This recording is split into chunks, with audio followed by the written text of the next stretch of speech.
হঠাৎ রাজধানী সহ কেঁপে উঠেছিল সারা দেশ ভয়ঙ্কর ভূমিকম্পে।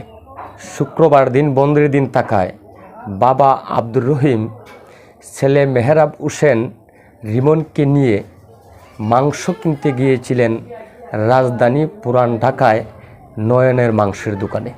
কিন্তু দুঃখজনক ঘটনা, বাবা ছেলে মাংস কিনে আর বাড়িতে ফেরা হলো না। মুহূর্তের মাঝে যেন নিভে গেল দুটি তাজা প্রাণ। পবিত্র জুম্মাবার দিন বন্ধের দিনে বাবা ছিলেন বাড়িতে। ছোট ছেলে মেহরাব হোসেন রিমন মাংস খাবে বায়না ধরে বসলেন। সেই বাবাও যেন সন্তানকে ছাড়াতে পারছিলেন না সেই বন্ধের দিনে। তাই নিয়ে গিয়েছিলেন পুরান ঢাকা বংশালে নয়নের মাংসের দোকানে মাংস কিনতে। কিন্তু দুঃখের বিষয়, ওই মুহূর্তেই শুক্রবার দিন সকাল 10:38 সময় সেই ভয়ঙ্কর ভূমিকম্প বংশালের ভবনের রেলিং ভেঙে বাবা ও ছেলের উপর পড়ে যায়। তারা স্পট ডেড হয়ে যান। ওইদিকে পরিবারের খোঁজাখুঁজি, পরিবার খুঁজতে মুঠোফোনে ফোন দিলে দেখতে পান বাবা ছেলে দুইজনেরই মোবাইল ফোন বন্ধ। সেই আব্দুর রহিমের ভাই নাসির এবং মোস্তফা দুজন খোঁজাখুঁজি করতে শুরু করেন।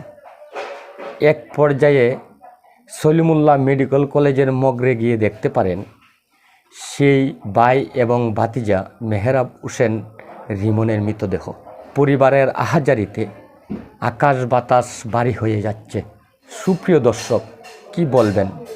অত্যন্ত মর্মান্তিক ও দুঃখজনক একটি ঘটনা। কখন যে কার মৃত্যু কিভাবে হবে কেউই বলতে পারছেন না, বলতে পারবেনও না। সেই ভয়ঙ্কর ভূমিকম্পে মৃত আব্দুর রহিম ও তার ছেলে মেহরাব হোসেন রিমন তাদের গ্রামের বাড়ি লক্ষ্মীপুর চন্দনাতে। সুপ্রিয় দর্শক, সেই গ্রামে তাদের দাপন কাপন সম্পূর্ণ হয়েছে এবং তাদের পরিবার যেন তাদের এই মৃত্যুকে কোনোভাবেই মেনে নিতে পারছেন না। প্লাস আমরা যারা দেখছি তারাও কিন্তু মেনে নিতে পারছি না। তাই সুপ্রিয় দর্শক, সকলে আমার এই ভিডিওটি একটু লাইক, কমেন্ট, শেয়ার করে সকলকে দেখার সুযোগ করে দিবেন।